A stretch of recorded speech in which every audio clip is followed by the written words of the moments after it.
L'hôpital La Quintini de Douala. Toujours à votre écoute et encore plus proche de vous propose chaque semaine un programme d'éducation à la santé. Tous les samedis, un spécialiste répond à vos questions de santé. La Quintini avec vous sur Radio Balafon.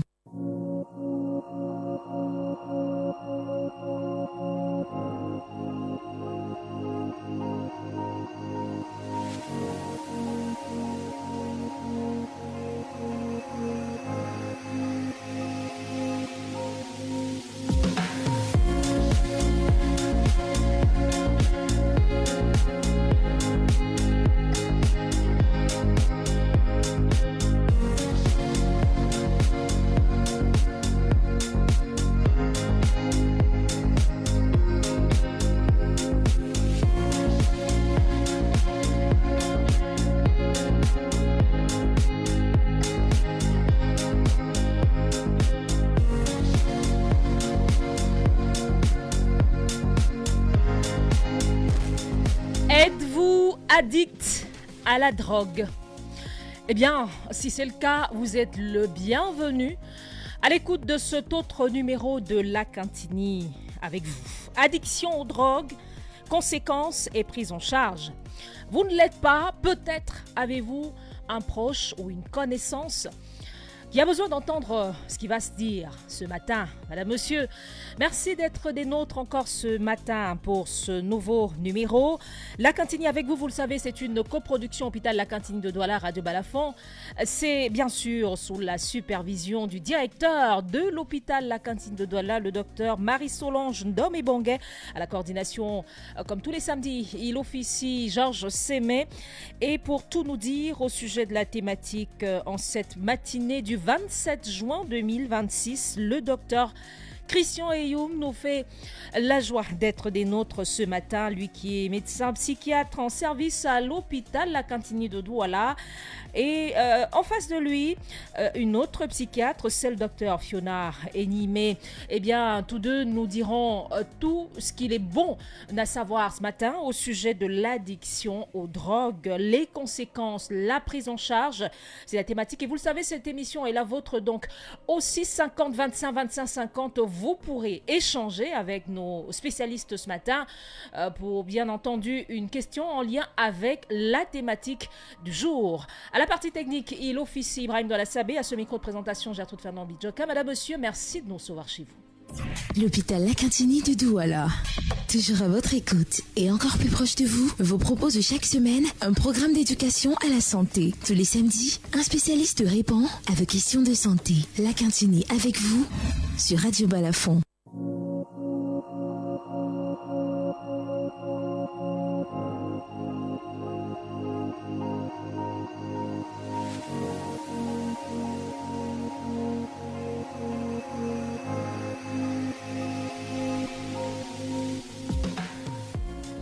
Non pas un spécialiste ce matin, mais deux.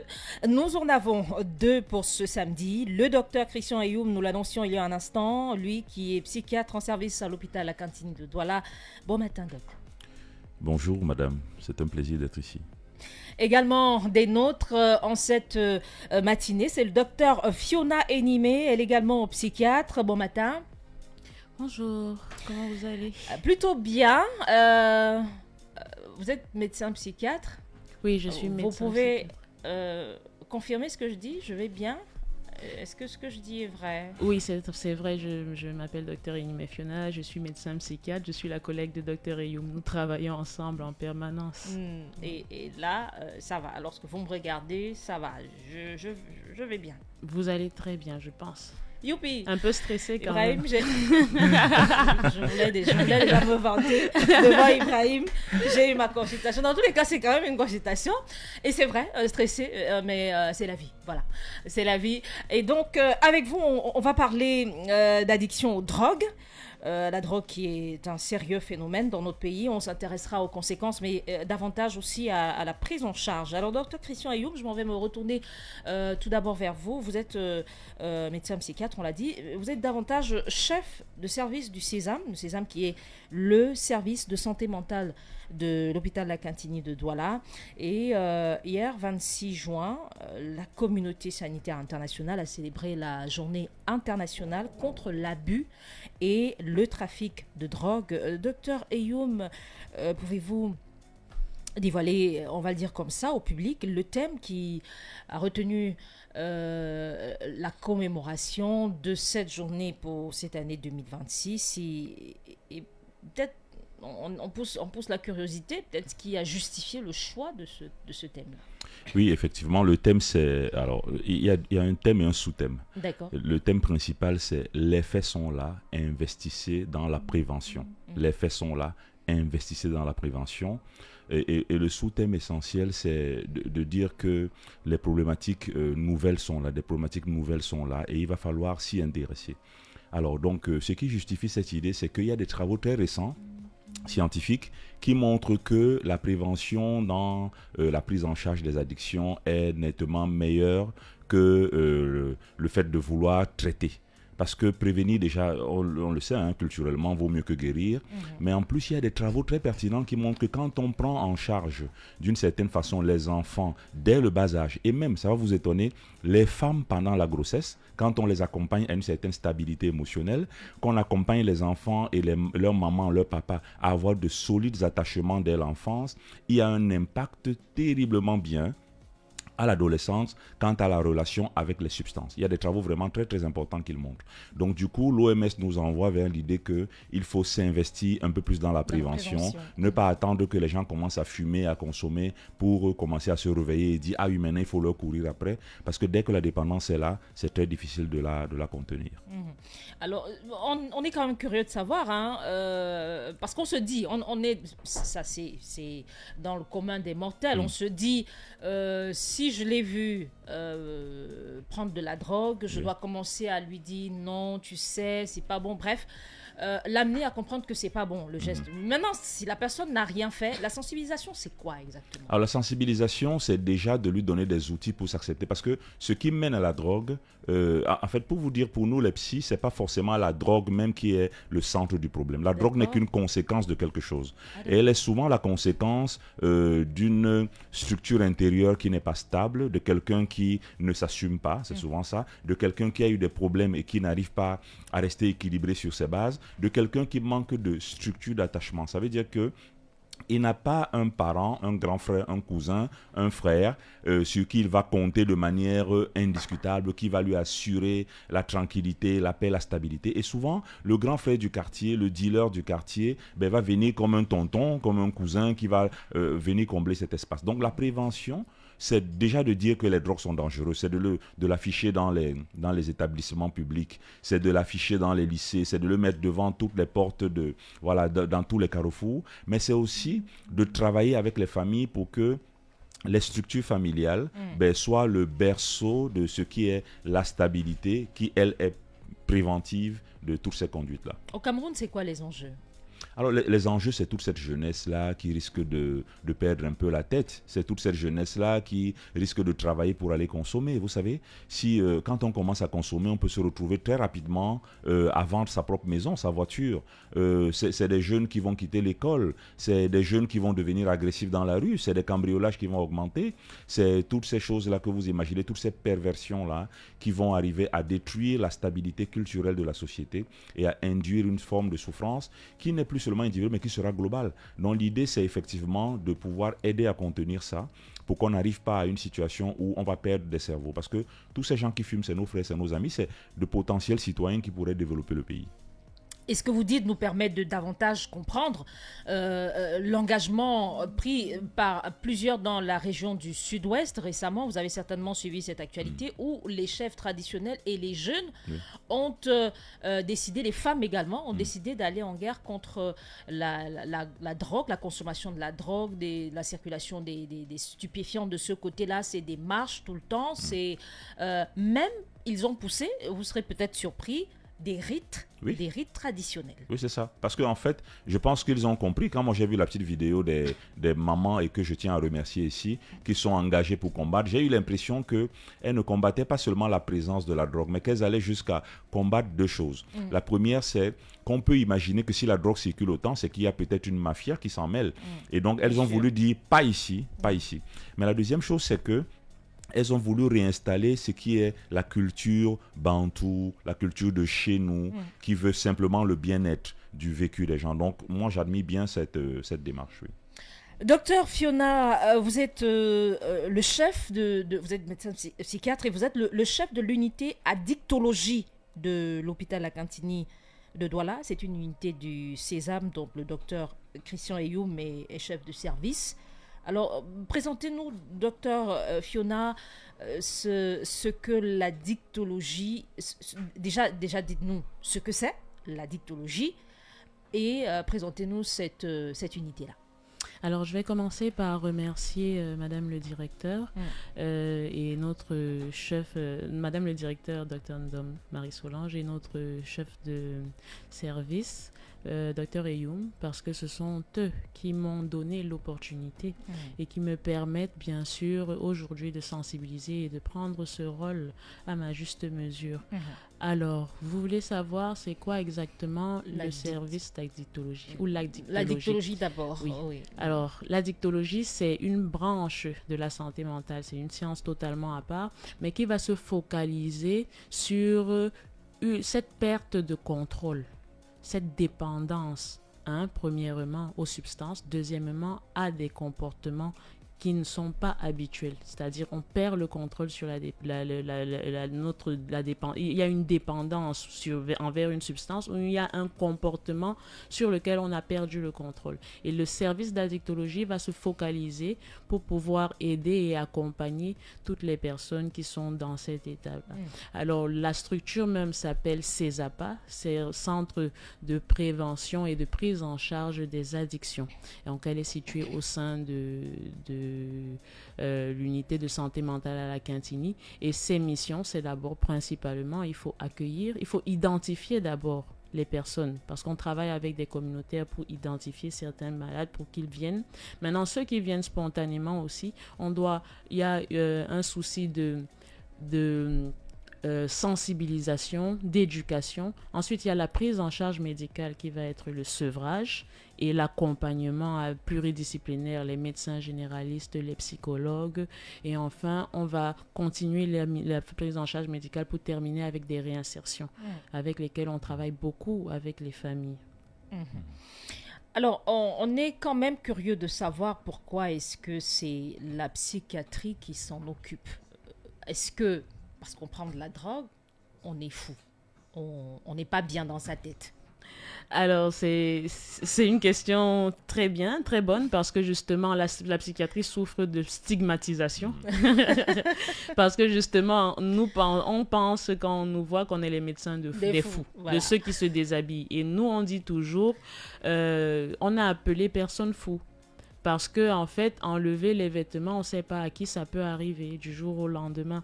Donc, en dehors d'arriver à cette étape, ça c'est une étape finale. Il y a des maladies beaucoup plus simples. Il y a des dépressions mentales, il y a des troubles de comportement, il y a des problématiques liées à l'environnement qui vont entraîner des souffrances psychiques. Et en fait, le psychiatre, c'est le docteur de la souffrance psychique. Lorsqu'on perd tous ces moyens, qu'on n'arrive plus à faire des choses basiques, on se retrouve à avoir des problèmes psychiatriques. C'est simplement ça. Le stress, par exemple. Alors, on comprend davantage l'explication du docteur Eyoum lorsqu'il parlait de sensibilisation par rapport à la thématique de cette année. Alors, docteur Eyoum, cette fois, une présentation synthétisée du Sésame d'hôpital à Cantini. Vous confirmez que la psychiatrie est bien différente du cabanon, tel qu'expliquait le docteur Fiona tout à l'heure. Oui, mais il faut... Non, mais je confirme. Mais disons que ce qui s'appelle cabanon, c'est un nom de baptême qu'il faut attribuer à une de nos grandes sœurs, qui a été l'une des psychiatres phares de la ville de Douala, à qui je souhaite rendre hommage, qui s'appelle... le docteur Berthe Lolo, qui vit maintenant en Occident. Et docteur Berthe Lolo, à son époque, a voulu créer une idée d'un endroit. C'est une salle de sécurité. Parce que quand on nous amène, vous nous amenez votre cousin qui est très agité parce qu'il vient de fumer, qui veut tout casser, très violent. Alors vous savez, si nous on le laisse, il peut se retrouver facilement en prison parce qu'il a cassé le pare-brise d'une voiture. Et si on le met en salle où il y a d'autres gens qui sont plutôt stressés, qui veulent se reposer, il va les empêcher de se reposer et il va peut-être faire mal à quelqu'un. Donc on le met dans une forme... Ou se faire mal à lui-même, merci. Et donc on le met dans une forme de cabane. Donc elle a choisi le nom cabanon pour dire qu'on le mettait là. Mais disons que Docteur Fiona Ignime l'a bien expliqué. Le principe, c'est d'apporter du soutien, de l'accompagnement face à une souffrance. C'est toujours une souffrance qui nous motive. Et donc, derrière l'idée, alors ça va vous surprendre, hein, c'est à peine 10% des gens qui viennent nous voir, qui sont des malades qui sont déshabillés dans la rue. C'est à peine 5 à 10%. Donc, c'est très souvent des gens qui ont des problèmes au travail, s'entendent avec leur mari, sont battus par leur conjoint, se retrouvent en difficulté. Voilà, donc c'est eux qui viennent nous voir. Alors, on va rappeler très rapidement le numéro de téléphone pour les auditeurs qui voudraient bien échanger avec vous ce matin, le 650 25 25 50.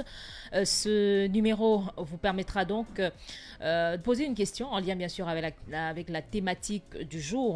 On parle bien sûr d'addiction aux drogues, consommation, addiction aux drogues, les conséquences et la prise en charge. Docteur Ignime, y a-t-il une différence entre consommation de drogue et abus de drogue? Oui, on va dire qu'il y a une différence entre consommation de drogue et abus de drogue, une différence certaine parce que déjà les drogues sont classées en drogue licite et illicite. Alors, lorsque on consomme une drogue, on n'est pas obligé d'en abuser. L'abus est l'usage excessif. Donc, on peut consommer de la drogue sans en abuser. Alors, on peut consommer une drogue licite. Je ne m'en vois pas du tout faire consommer des drogues illicites. Oui. J'ai dit ça à l'antenne. On peut consommer de la drogue. Alors, la drogue licite. Licite, c'est-à-dire qu'on ne va pas vous enfermer parce que vous avez pris un bâton de cigarette ou encore parce que vous avez consommé de l'alcool. Mais si vous consommez de façon abusive, c'est ça excessive, les drogues licites. Exactement. La drogue, la cigarette, l'alcool. C'est ça, drogue licite. Exactement. Ce sont des drogues qui ne vont pas vous amener vers une sanction, une punition, et qui sont en fait totalement... Il y a des drogues qui sont totalement bannies par la loi. Alors, si je viens de trouver Monsieur Georges Sémé en train de prendre une bonne bière bien fraîche, je peux lui dire « Salut, monsieur le drogué ». Je peux lui dire ça? Ah là, il risque de se fâcher. Au téléphone, on prend le premier auditeur qui se signale. Allô, bon matin. Allô, bonjour, madame. Comment je vous appelle, monsieur? Merci. Oui, c'est Maurice Pokam depuis Bafoussam. Bienvenue, Maurice Pokam. On passe le bonjour à toutes les populations de Bafoussam. Vous appelez d'où exactement à Bafoussam? Je suis au marché B Bafoussam. Un grand coucou à tous les commerçants du marché B et les habitants, bien entendu, aux environs. Alors, les spécialistes vous écoutent ce matin. Oui, madame, je vous ai suivi là et c'est un problème qui me concerne particulièrement. Oui, parce que comme vous avez des docteurs, je pense que je peux trouver une solution à mon problème. Ils vous écoutent, les médecins. J'ai 52 ans et j'ai fumé la cigarette pendant 2 ans. D'accord. La cigarette. Je n'ai pas honte de dire drogue, mais ma part, c'est la cigarette. D'accord. Je peux encore donner aussi un conseil au docteur que la première sensibilisation, c'est d'abord d'attirer l'attention des proches des fumeurs. Parce que les proches, par exemple la femme, moi je fume à cause de ma femme, c'est mon corps. Vous fumez à cause de votre femme? Oui, la femme est cause de pousser quelqu'un à fumer à 70%, comme 80%. Parce que quand vous avez une femme que vous mettez tout votre cœur en elle, et que vers la fin vous êtes déçu. Ah, d'accord. Ça vous pousse, surtout quand tu as déjà une fois eu à fumer, ça vous pousse à aller encore fumer. Et également, les problèmes de service. Vous vous rendez compte que quelqu'un qui donne tout de lui dans un service et que son chef service ne peut pas prendre en considération. Au contraire, tire ses sur lui. Et comme il a peur de perdre son boulot, qu'est-ce qu'il fait étant fumeur? il doit aller rester dans son angle, pleurer et tirer un bâton de cigarette. Moi, en tant que père, déjà, j'ai 52 ans, né en 74. Donc, autant de choses, c'est tout ça qui crée. Si les autres fumeurs sont comme moi, c'est que c'est des choses qui poussent les gens à fumer plus. Je vous assure. La femme également. Lorsque tu es fâché pour ce qu'une femme a fait à ton épouse, elle ne peut pas te demander l'excuse. Au contraire, elle attend que c'est toi qui t'excuses. C'est déjà une faiblesse en toi étant déjà fumeur. Tu es obligé de fumer, de continuer à fumer. Donc comme ça te détruit.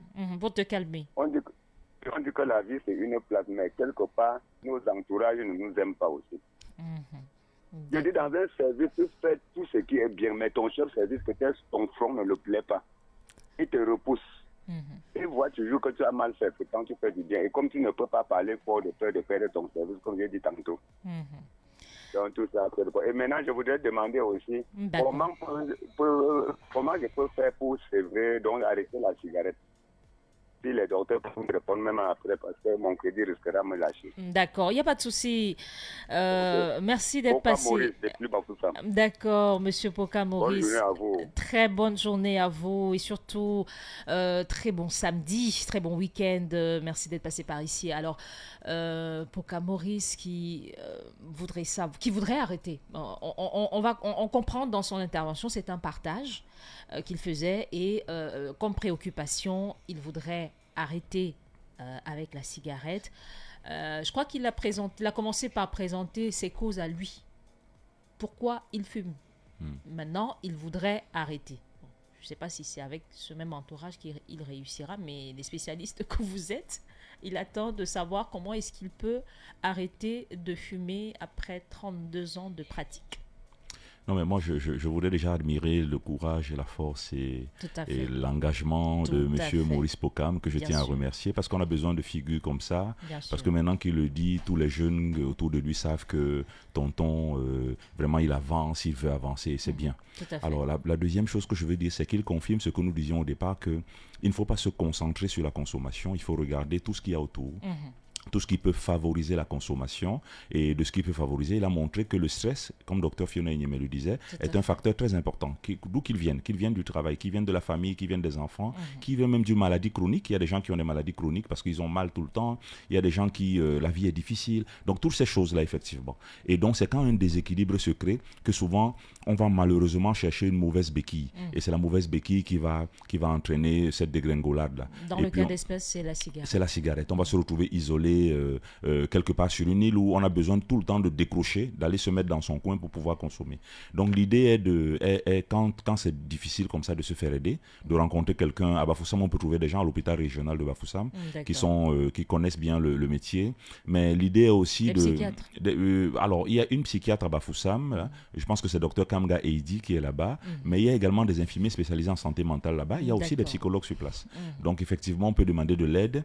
Il y a des thérapies qu'on peut mettre en place pour être accompagné, on peut vous aider, parce que le faire tout seul, parfois le cerveau fait des boucles et il répète les mêmes schémas et on retombe dans les mêmes travers.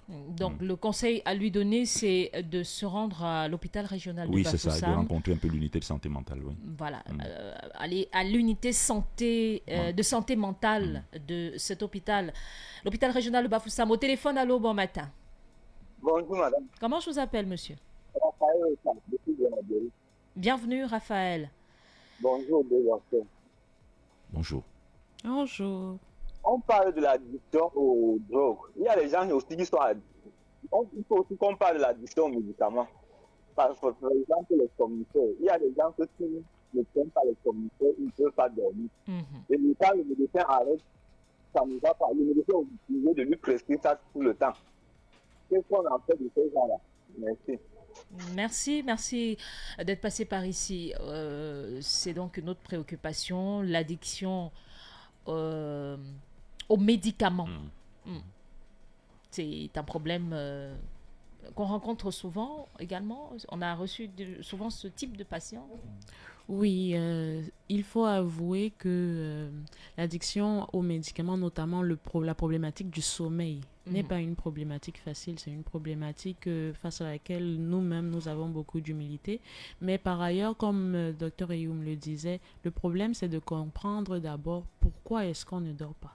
Si on commence à avoir des solutions ou bien des réponses à cette question, des réponses à cette question, ou encore on a identifié les différentes causes, à ce moment, on peut donc commencer un sevrage progressif pour arrêter la consommation. Mais dans tout arrêt de consommation, il faut un effort de volonté.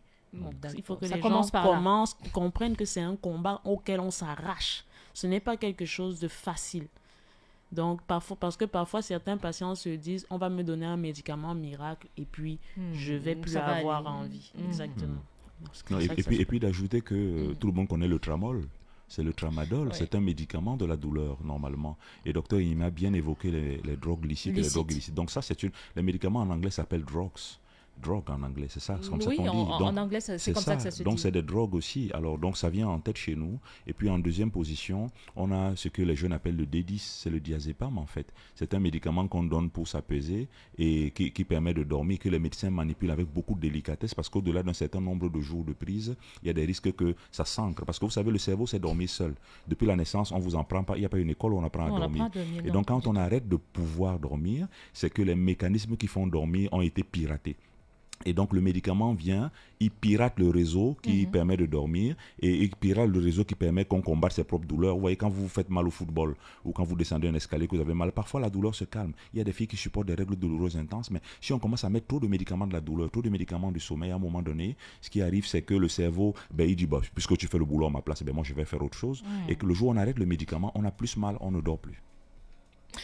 650 25 25 50, numéro de téléphone pour échanger avec nos spécialistes. On est pratiquement au terme de cet autre numéro. Peut-être qu'on pourra prendre un tout dernier. Allô, bon matin. Bonjour. Comment je vous appelle, madame? Je m'appelle Stella Kitette. Nous appelle d'où? J'appelle depuis Bafoussam. Bienvenue, Stella. Les spécialistes vous écoutent. Ok, j'aimerais d'abord féliciter Balafon pour tout ce qu'il fait et dire merci à l'hôpital La Quintini pour sa présence. Nous vous écoutons. Et maintenant, j'aimerais dire que j'ai grandi dans un état où mes parents vivaient séparément. Et ma situation familiale n'était pas facile, donc j'habitais à l'internat et le comportement de donc, il faut donc signaler que je suis handicapée visuelle. D'accord. Le comportement de mes frères et sœurs était vraiment bizarre, donc les gens ne venaient pas trop me regarder, il y avait trop les difficultés, il y avait trop les problèmes, finalement j'étais stressée. Maintenant, quand j'ai grandi, alors, je reviens maintenant où j'enseignais, où je fréquentais, j'enseigne aussi. Et là-bas, j'ai tout donné, vraiment, je vous dis tout donné. J'enseignais plusieurs matières à la fois, mais vraiment, mon salaire était petit, mais on ne voyait jamais que je travaillais. Donc, finalement, même, j'ai dû quitter l'emploi et vraiment, j'ai mal à la tête régulièrement. Donc, je me dis que j'ai vraiment connu trop de stress. Donc, j'aimerais que les spécialistes en studio me donnent une méthode que moi-même je vais utiliser sans aller à l'hôpital. Parce que si on dit qu'il faut aller à l'hôpital, moi, on n'aime pas l'argent. Qu'on me donne une méthode que je dois utiliser vraiment pour, en fait, pour ne pas avoir les conséquences de ce stress-là, parce que j'ai connu trop de stress. D'accord. Très bien. Merci beaucoup. Merci infiniment à vous d'être passé par ici. Je pense que la préoccupation est très claire. Docteur Fiona, docteur Eyoum, elle voudrait une solution pratique à la maison. Alors, je vais laisser le docteur Eyoum répondre, mais ce que je vais lui dire d'emblée, c'est que la première consultation de psychiatrie chez nous fait au moins 1h30. Donc, on n'est pas des magiciens, il faut diagnostiquer, il faut comprendre exactement d'où vient sa souffrance et pour l'aider elle-même à comprendre et à apprivoiser cette souffrance-là. Donc, des remèdes miracles, c'est pas aussi vite donné que ça. Elle veut même pas de remède. Elle veut une solution tout de suite. Elle veut des bons gestes, j'imagine, à faire à la maison Le souci est que les gestes, ils sont énormes, D'accord. mais c'est surtout adapté à la personne. D'accord. Donc, on peut lui dire, il y a des gestes simples de santé mentale, d'hygiène mentale que tout le monde connaît, c'est-à-dire bien dormir, retrouver du temps pour soi, se détendre, avoir des moments de plaisir pour soi. Mais il y a des souffrances plus profondes qui sont réellement à l'origine, dont il faut trouver des solutions appropriées. Je vais laisser... Oui, mais de dire que le stress, c'est le partage de tout le monde. Mais je voudrais féliciter Stella parce que, je ne sais pas, mais son nom prend racine dans le mot étoile, hein, stellaire, Stella. Oui, et tout à fait. c'est donc, je veux qu'elle C'est entende, une étoile. Je veux qu'elle entende qu'elle est une étoile et qu'elle est Tout à une fait. héroïne, parce que je voudrais bien, moi, plutôt lui demander quel secret elle a utilisé pour survivre toutes ces années-là. Toutes ces années, et être c'est aussi une championne. pimpante au téléphone. Ah, ça Ça veut c'est dire vrai. qu'elle ne nous attende pas, qu'elle se dise qu'elle a déjà des outils, qu'elle répète seulement ses outils. S'ils viennent à s'épuiser maintenant, elle va faire ce que disait Dr Inimet tout à l'heure, avoir un niveau de détachement avec les choses qui font mal, ne s'attaquer que aux choses qu'on peut changer. Ne pas s'inquiéter. S'il pleut, vous ne pouvez rien changer à la pluie. Tout à fait. S'il y a trop de soleil, vous ne pouvez rien changer. Vous pouvez prendre un parapluie, vous pouvez décider d'attendre après, vous pouvez décider de rebondir. Mais je veux lui dire qu'elle regarde bien derrière elle. Elle vient de passer, je ne sais pas, 10, 15, 20 ou 30 ans de succès. Donc elle ne croit pas qu'elle est en échec parce qu'elle est là, vivante, en train de parler. C'est ça qu'il faut d'abord lui dire. Après le reste, je veux maintenir un point d'interrogation dessus. Avec une voix chargée de positivité, Stella. Merci infiniment, Dr Eyoum. Est-ce que vous permettez que je remercie quand même le directeur de l'hôpital La Cantine de nous avoir, que je remercie aussi M. Cyril Bojiko, deux jeunes personnes qui permettent à cette émission de prendre place et au sésame d'avancer. Merci beaucoup. Voilà qui est fait. Merci infiniment à vous, chers auditeurs, d'avoir été des nôtres. Merci de rester connectés. JFN, c'est tout de suite. Hello, il est 10h. MTN TerraLink est maintenant disponible près de chez vous. Internet ultra rapide pour la maison et le bureau. Restez connectés, appelez le 8404.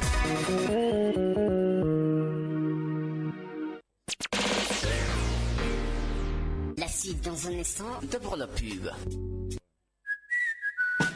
Le Throne of Odds arrive sur Betomax. Du 11 juin au 11 juillet 2026, crée ton ticket sur la Coupe du Monde avec un minimum de 4 matchs et vise la plus haute cote gagnante. À la clé, 800 000 francs CFA pour